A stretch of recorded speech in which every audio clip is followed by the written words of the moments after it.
அதிமுக தொண்டர்களுக்கு கொள்கை தெரியாம இருந்தா கூட பரவாயில்ல. திரு எடப்பாடி பழனிசாமி அவர்களுக்கு எந்த கொள்கையும் கிடையாது. திராவிடம்னா என்னன்னு அவருக்கும் தெரியாது. ஏன்னா அவர் படிச்சது ஒரே புக்கு நான் தேடிட்டு இருக்கிறேன். இது வரைக்கும் எங்கேயுமே கிடைக்க மாட்டேங்குது. சேக்கிழார் எழுதின கம்பராமாயணம் மட்டும்தான். நானும் புத்தக காட்சியெல்லாம் தெரிவிக்கிறேன். கொள்கைகள் மட்டும் மறக்கல. அவருடைய தலைவரே யாரும் அவர் மறந்திருக்கிறார். பல நேரத்தில் சமீபத்தில் தொலைக்காட்சியில பார்த்திருப்பீங்க. எம்ஜிஆர் சிலைக்கு மாலை போட்டுட்டு வெளில வந்து பேட்டி கொடுத்தார். அண்ணாவுக்கு மரியாதை செலுத்திட்டு வந்தாங்க. அப்படிப்பட்ட தலைவர்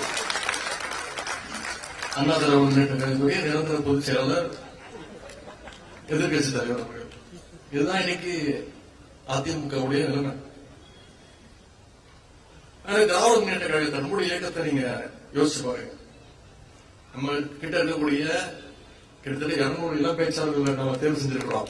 அந்த இளம் பேச்சாளர்களை விட்டீங்கன்னா ஒவ்வொருத்தரும் 2 மணி நேரம் 3 மணி நேரம் மணிக்கணக்கில் திராவிடத்தை பத்தியும் நம்ம இயக்கத்துடைய கொள்கைகளை பத்தியும் அந்த 200 பேச்சாளர்களும் போட்டி போட்டுக்கிட்டு பேசுவாங்க.